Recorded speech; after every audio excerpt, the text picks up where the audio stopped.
जय श्री हरि। आप सभी का हमारे YouTube चैनल पर हार्दिक स्वागत है। आज बृहस्पतिवार के दिन आइए सुने बृहस्पति देव की पौराणिक कथा और आरती। बृहस्पतिवार के दिन भगवान बृहस्पति की पूजा के अनेक महत्व बताए गए हैं। इस दिन जो व्यक्ति भगवान बृहस्पति की व्रत कथा पढ़ता या सुनता है, उसे सभी प्रकार के सुख प्राप्त होते हैं। इस कथा को सुनने या पढ़ने मात्र से धन और यश बढ़ता है, विद्या और पुत्र की प्राप्ति होती है, सभी रुके हुए कार्य सफल होते हैं।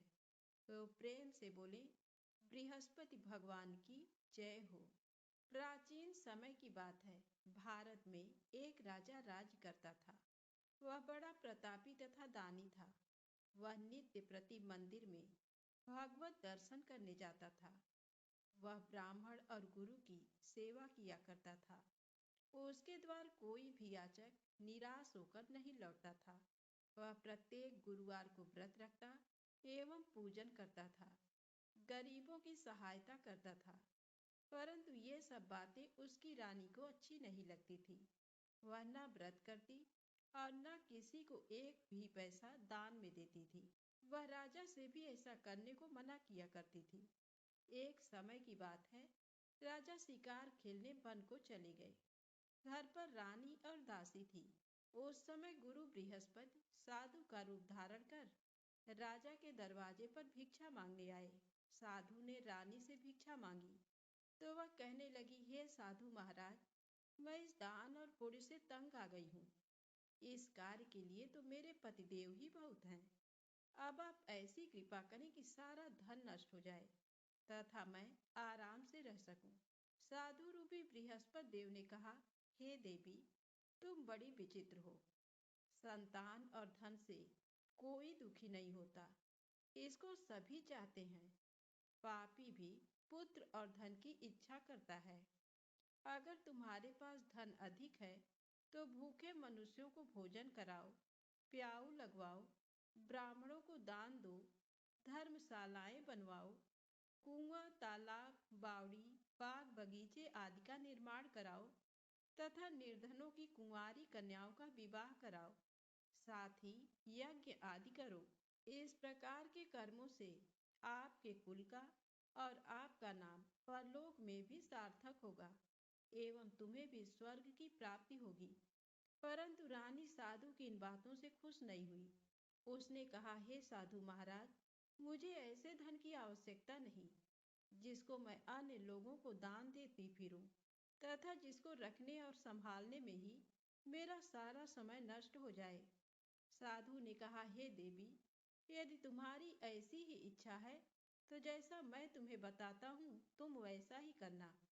बृहस्पतिवार के दिन घर आंगन को गोबर से लीपना, अपने केसों को पीली मिट्टी से धोना, केसों को धोते समय स्नान करना, राजा से कहना वह हजामत करवाए, भोजन में मांस मदिरा खाना, कपड़े धोबी के हाथ धुलने देना।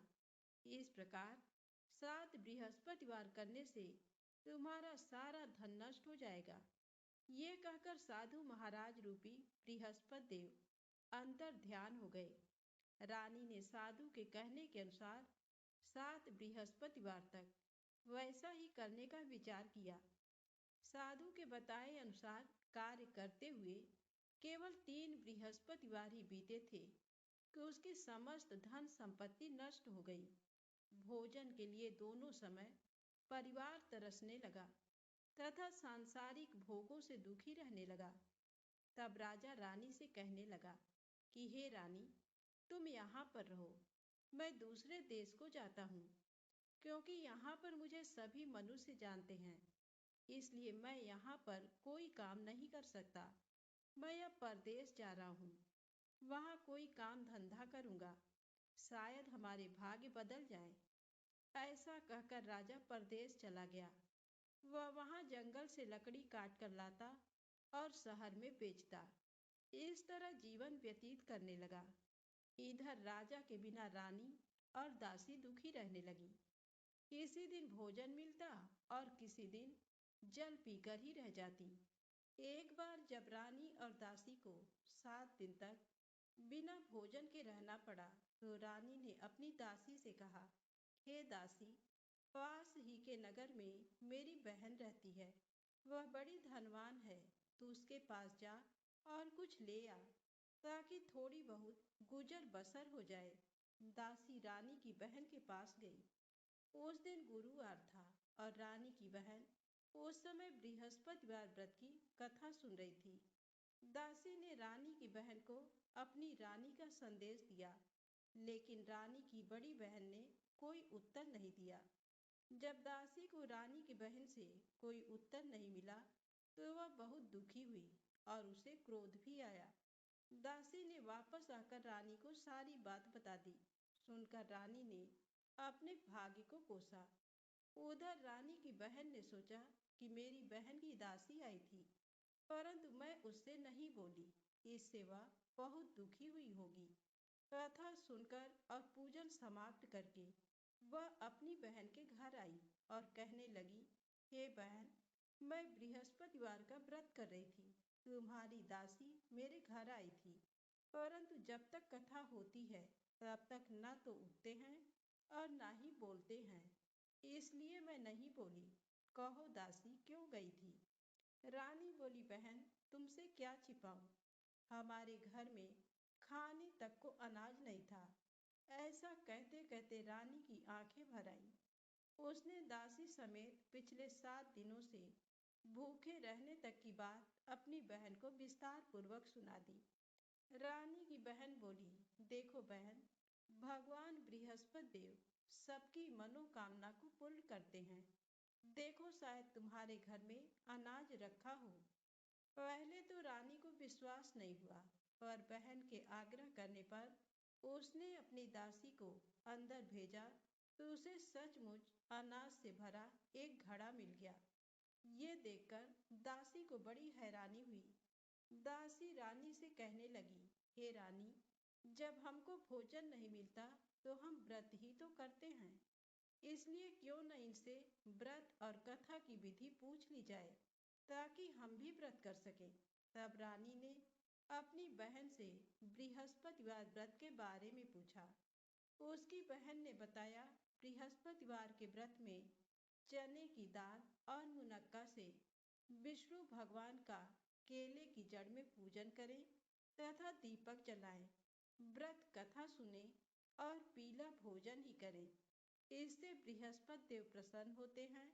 व्रत और पूजन विधि बताकर रानी की बहन अपने घर को लौट गई। 7 दिन के बाद जब गुरुवार आया तो रानी और दासी ने व्रत रखा। गुड़साल में जाकर चना और गुड़ लेकर आई, फिर उससे केले की जड़ तथा विष्णु भगवान का पूजन किया। अब पीला भोजन कहाँ से आए, इस बात को लेकर दोनों बहुत दुखी थे। चूंकि उन्होंने व्रत रखा था, इसलिए बृहस्पति देव उनसे प्रसन्न थे। इसलिए वे एक साधारण व्यक्ति का रूप धारण कर 2 थालों में सुंदर पीला भोजन दासी को दे गए। भोजन पाकर दासी प्रसन्न हुई और फिर रानी के साथ मिलकर भोजन ग्रहण किया। उसके बाद वे सभी गुरुवार को व्रत और पूजन करने लगी। बृहस्पति भगवान की कृपा से उनके पास फिर से धन संपत्ति आ गई, परंतु रानी फिर से पहले की तरह आलस्य करने लगी। तब दासी बोली, देखो रानी, तुम पहले भी इस प्रकार आलस्य करती थी। तुम्हें धन रखने में कष्ट होता था, इस कारण सभी धन नष्ट हो गया, और अब जब भगवान बृहस्पति की कृपा से धन मिला है तो तुम्हें फिर से आलस्य होता है। रानी को समझाते हुए दासी कहती है कि बड़ी मुसीबतों के बाद हमने ये धन पाया है, इसलिए हमें दान पुण्य करना चाहिए, भूखे मनुष्यों को भोजन कराना चाहिए और धन को शुभ कार्यों में खर्च करना चाहिए, जिससे तुम्हारे कुल का यश बढ़ेगा, स्वर्ग की प्राप्ति होगी और पितृ प्रसन्न होंगे। दासी की बात मानकर रानी अपना धन शुभ कार्यों में खर्च करने लगी, जिससे पूरे नगर में उसका यश फैलने लगा। एक दिन रानी और दासी दोनों आपस में विचार करने लगी कि न जाने राजा किस दशा में होंगे। उनकी कोई खोज खबर भी नहीं है। उन्होंने श्रद्धा पूर्वक गुरु बृहस्पति भगवान से प्रार्थना की कि राजा जहाँ कहीं भी हो शीघ्र वापस आ जाएं। उधर राजा परदेश में बहुत दुखी रहने लगा। वह प्रतिदिन जंगल से लकड़ी बीनकर लाता और उसे शहर में बेचकर अपने दुखी जीवन को बड़ी कठिनता से व्यतीत करता था। एक दिन दुखी हो अपनी पुरानी बातों को याद करके वह रोने लगा और उदास हो गया। उसी समय राजा के पास बृहस्पति देव साधु के वेश में आकर बोले, हे लकड़हारे, तुम इस सुनसान जंगल में किस चिंता में बैठे हो, मुझे बतलाओ। ये सुन राजा के नेत्रों में जल भर आया। साधु की वंदना कर राजा ने अपनी संपूर्ण कहानी सुना दी। महात्मा दयालु होते हैं। वे राजा से बोले, हे राजा, तुम्हारी पत्नी ने बृहस्पति देव के प्रति अपराध किया था, जिसके कारण तुम्हारी ये दशा हुई। अब तुम किसी प्रकार की चिंता मत करो। भगवान तुम्हें पहले से अधिक धन देंगे। देखो, तुम्हारी पत्नी ने बृहस्पतिवार का व्रत प्रारंभ कर दिया है। अब तुम भी बृहस्पतिवार का व्रत करके चने की दाल व गुड़ जल के लोटे में डालकर केले का पूजन करो। फिर कथा कहो या सुनो। भगवान तुम्हारी सब कामनाओं को पूर्ण करेंगे। साधु की बात सुनकर राजा बोला, हे प्रभु, लकड़ी बेचकर तो इतना पैसा भी नहीं मिलता जिससे भोजन करने के उपरांत कुछ बचा सकूं। मैंने रात्र में अपनी रानी को व्याकुल देखा है। मेरे पास कोई साधन नहीं जिससे इसका समाचार जान सकूं। फिर मैं बृहस्पति देव की क्या कहानी कहूँ, ये भी मुझको मालूम नहीं है। साधु ने कहा, हे राजा, मन में बृहस्पति भगवान के पूजन व्रत का निश्चित करो। वे स्वयं तुम्हारे लिए कोई राह बना देंगे। बृहस्पतिवार के दिन तुम रोजाना की तरह लकड़ियां लेकर शहर में जाना। तुम्हें रोज से दुगना धन प्राप्त होगा, जिससे तुम भली भांति भोजन कर लोगे तथा बृहस्पति देव की पूजा का सामान भी आ जाएगा। जो तुमने बृहस्पतिवार की कहानी के बारे में पूछा है, वह इस प्रकार है। प्राचीन काल में एक बहुत ही निर्धन ब्राह्मण था। उसके कोई संतान नहीं थी। वह नित्य पूजा पाठ करता। उसकी स्त्री न स्नान करती और न किसी देवता का पूजन करती। इस कारण ब्राह्मण देवता बहुत दुखी रहते थे। भगवान की कृपा से ब्राह्मण के यहाँ एक कन्या उत्पन्न हुई। कन्या बड़ी होने लगी। प्रातः स्नान करके वह भगवान विष्णु का जप करती। बृहस्पतिवार का व्रत भी करने लगी। पूजा पाठ समाप्त कर पाठशाला जाती तो अपनी मुट्ठी में जौ भरकर ले जाती और पाठशाला जाने के मार्ग में डालती जाती। लौटते समय वही जौ स्वर्ण के हो जाते तो उनको बीनकर घर ले आती। एक दिन वह बालिका सूप में उन सोने के जौ को फटक कर साफ कर रही थी कि तभी उसकी माँ ने देख लिया और कहा, हे बेटी, सोने के जौ को फटकने के लिए सोने का सूप भी तो होना चाहिए। दूसरे दिन गुरुवार था। कन्या ने व्रत रखा और बृहस्पति देव से सोने का सूप देने की प्रार्थना की। बृहस्पति देव ने उसकी प्रार्थना स्वीकार कर ली। रोजाना की तरह वह कन्या जौ फैलाती हुई पाठशाला चली गई। पाठशाला से लौटकर जब वह जौ बीन रही थी तो बृहस्पति देव की कृपा से उसे सोने का सूप मिला। उसे वह घर ले आई और उससे जौ साफ करने लगी, परंतु उसकी माँ का वही ढंग रहा। एक दिन की बात है। कन्या सोने के सूप में जब जौ साफ कर रही थी, उस समय उस नगर का राजकुमार वहां से निकला।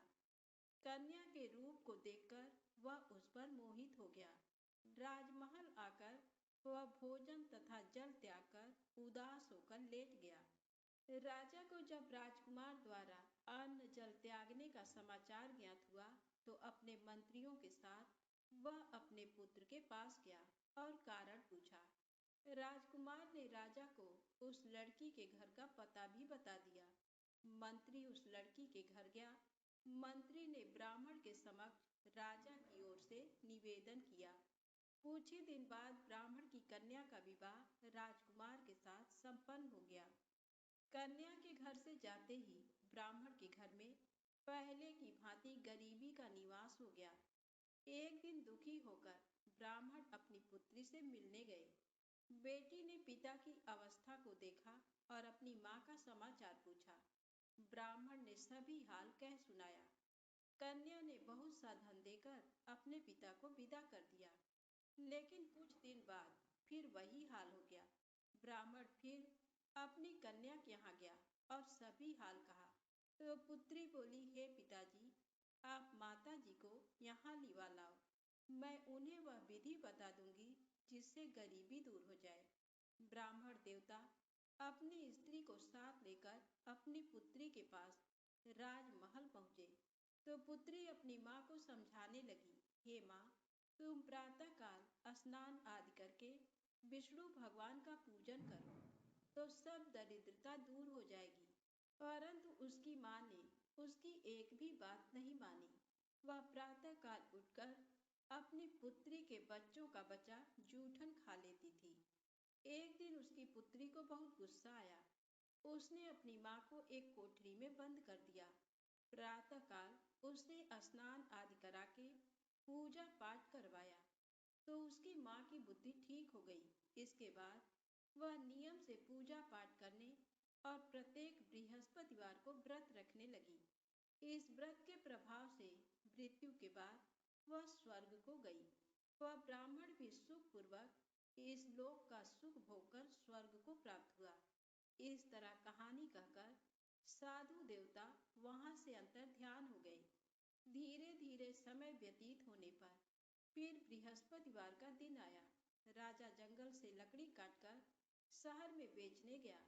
उसे उस दिन और दिनों से अधिक धन मिला।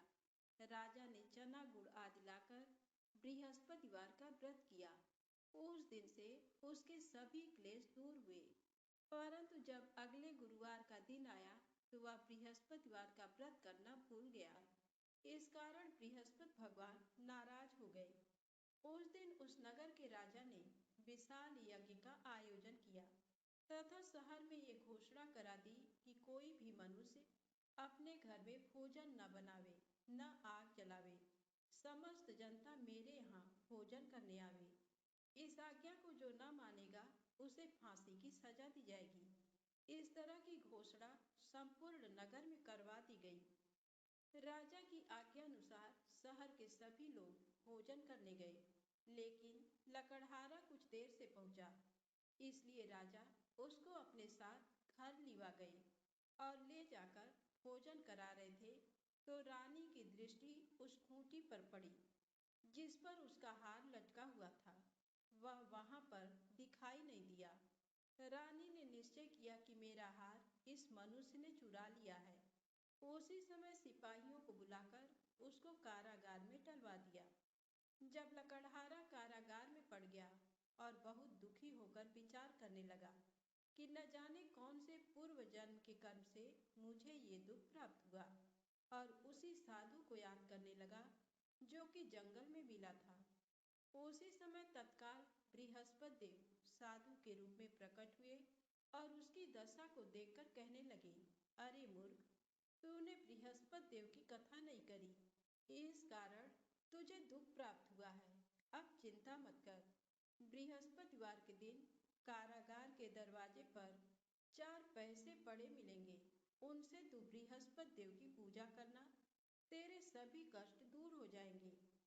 बृहस्पति के दिन उसे 4 पैसे मिले। लकड़हारे ने कथा कही।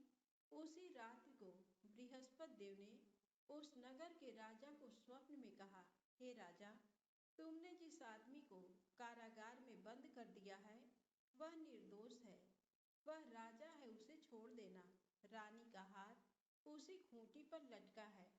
अगर तू ऐसा नहीं करेगा तो मैं तेरे राज्य को नष्ट कर दूंगा। इस तरह रात्रि के स्वप्न को देखकर राजा प्रातः काल उठा और खूंटी पर हाथ देकर लकड़हारे को बुलाकर क्षमा मांगी तथा लकड़हारे को योग्य सुंदर वस्त्र आभूषण देकर विदा कर दिया। बृहस्पति देव की आज्ञा अनुसार लकड़हारा अपने नगर को चल दिया। राजा जब अपने नगर के निकट पहुंचा तो उसे बड़ा आश्चर्य हुआ।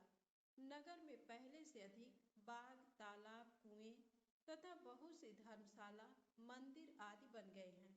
राजा ने पूछा, ये किसका बाग और धर्मशाला है? तब नगर के सब लोग कहने लगे, ये सब रानी और बांदी के हैं। तो राजा को आश्चर्य हुआ और गुस्सा भी आया। जब रानी ने ये खबर सुनी कि राजा आ रहे हैं, तो उन्होंने बांदी से कहा कि हे दासी, देख राजा हमको कितनी बुरी हालत में छोड़ गए थे। हमारी ऐसी हालत देखकर वह लौट न जाएं, इसलिए तू दरवाजे पर खड़ी हो जा। आज्ञानुसार दासी दरवाजे पर खड़ी हो गई। राजा आए तो उन्हें अपने साथ लिवा लाई। तब राजा ने क्रोध करके अपनी रानी से पूछा कि ये धन तुम्हें कैसे प्राप्त हुआ है? तब उन्होंने कहा, हमें ये सब धन बृहस्पति देव के इस व्रत के प्रभाव से प्राप्त हुआ है। राजा ने निश्चय किया कि 7 रोज बाद तो सभी बृहस्पति देव का पूजन करते हैं, परंतु मैं प्रतिदिन दिन में 3 बार कहानी तथा रोज व्रत किया करूंगा। अब हर समय राजा के दुपट्टे में चने की दाल बंधी रहती तथा दिन में 3 बार कहानी कहता। एक रोज राजा ने विचार किया कि चलो अपनी बहन के यहाँ हो आवें। इस तरह निश्चय कर राजा घोड़े पर सवार हो अपनी बहन के यहाँ को चलने लगा। मार्ग में उसने देखा कि कुछ आदमी एक मुर्दे को लिए जा रहे हैं। उन्हें रोककर राजा कहने लगा, अरे भाइयों, मेरी बृहस्पति देव की कथा सुन लो। वे बोले, लो हमारा तो आदमी मर गया है, इसको अपनी कथा की पड़ी है। परंतु कुछ आदमी बोले, अच्छा कहो, हम तुम्हारी कथा भी सुनेंगे। राजा ने दाल निकाली और जब कथा आधी हुई थी कि मुर्दा हिलने लग गया, और जब कथा समाप्त हो गई तो राम राम करके मनुष्य उठकर खड़ा हो गया। आगे मार्ग में उसे एक किसान खेत में हल चलाता मिला। राजा ने उसे देखा और उससे बोले, अरे भैया, तुम मेरी बृहस्पतिवार की कथा सुन लो। किसान बोला, जब तक मैं तेरी कथा सुनूंगा तब तक 4 हरैया जोत लूंगा। जाए अपनी कथा किसी और को सुनाना। इस तरह राजा आगे चलने लगा। राजा के हटते ही बैल पछाड़ खाकर गिर गए तथा किसान के पेट में बड़ी जोर का दर्द होने लगा। उस समय उसकी माँ रोटी लेकर आई। उसने जब ये देखा तो अपने पुत्र से सब हाल पूछा और बेटे ने सभी हाल कह दिया। तो बुढ़िया दौड़ी दौड़ी उस घुड़सवार के पास गई और उससे बोली कि मैं तेरी कथा सुनूंगी, तू अपनी कथा मेरे खेत पर चलकर ही कहना। राजा ने बुढ़िया के खेत पर जाकर कथा कही, जिसके सुनते ही वह बैल उठ खड़े हुए तथा किसान के पेट का दर्द भी बंद हो गया। राजा अपनी बहन के घर पहुंचा। बहन ने भाई की खूब मेहमानी की। दूसरे रोज प्रातःकाल राजा जगा तो वह देखने लगा कि सब लोग भोजन कर रहे हैं। राजा ने अपनी बहन से कहा, ऐसा कोई मनुष्य है जिसने भोजन नहीं किया हो, मेरी बृहस्पतिवार की कथा सुन ले। बहन बोली, हे भैया, ये देश ऐसा ही है कि पहले यहाँ लोग भोजन करते हैं, बाद में अन्य काम करते हैं। अगर कोई पड़ोस में हो तो देख आऊं। वह ऐसा कहकर देखने चली गई, परंतु उसे कोई ऐसा व्यक्ति नहीं मिला जिसने भोजन न किया हो। अतः वह एक कुम्हार के घर गई, जिसका लड़का बीमार था। उसे मालूम हुआ कि उनके यहाँ 3 रोज से किसी ने भोजन नहीं किया है। रानी ने अपने भाई की कथा सुनने के लिए कुम्हार से कहा। वह तैयार हो गया। राजा ने जाकर बृहस्पतिवार की कथा कही, जिसको सुनकर उसका लड़का ठीक हो गया। अब तो राजा की प्रशंसा होने लगी। एक रोज राजा ने अपनी बहन से कहा कि हे बहन, हम अपने घर को जाएंगे, तुम भी तैयार हो जाओ। राजा की बहन ने अपनी सास से कहा।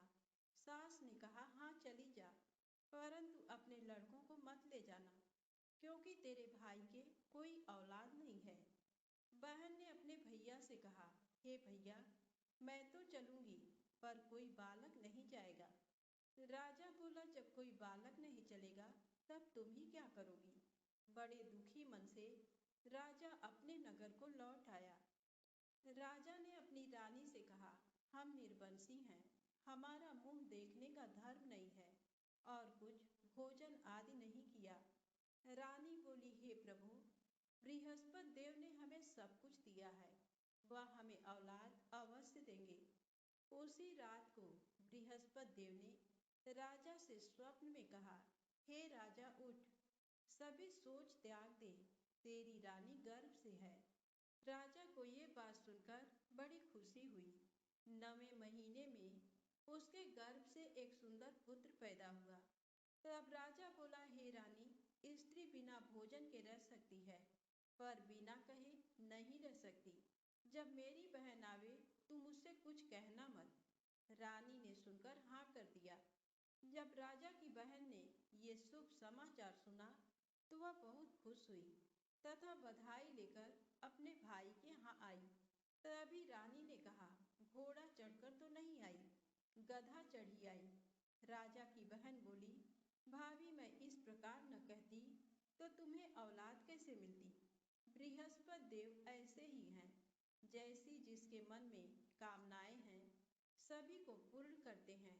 जो सद्भावना पूर्वक बृहस्पतिवार का व्रत करता है एवं कथा पढ़ता है अथवा सुनता है, दूसरों को सुनाता है, बृहस्पति देव उसकी सभी मनोकामना पूर्ण करते हैं। प्रेम से बोले, बृहस्पति भगवान की जय हो।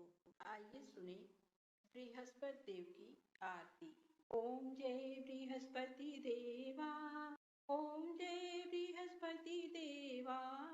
छिन छिन भोग लगाऊं, छिन छिन भोग लगाऊं, कदली फल मेवा। ओम जय बृहस्पति देवा, तुम पूर्ण परमात्मा, तुम अंतर्यामी, जगत पिता जगदीश्वर, जगत पिता जगदीश्वर, तुम सबके स्वामी। ओम जय बृहस्पति देवा, चरणामृत निज निर्मल, सब पातक हरता, सकल मनोरथ दायक, सकल मनोरथ दायक, कृपा करो भरता। ओम जय बृहस्पति देवा, तन मन धन अर्पण कर, जो जन शरण पड़े, प्रभु प्रकट तब होकर, प्रभु प्रकट तब होकर, आकर द्वार खड़े।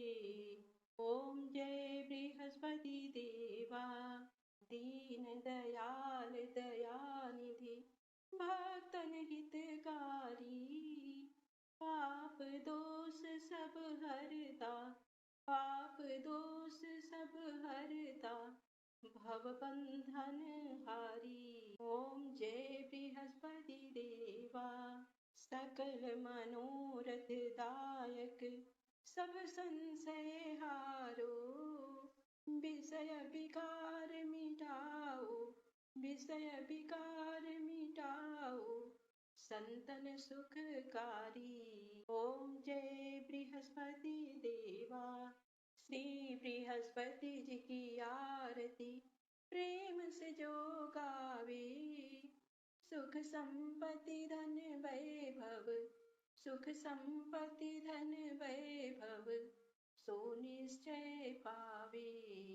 ओम जय बृहस्पति देवा। प्रेम से बोले विष्णु भगवान की जय, बृहस्पति देव भगवान की जय।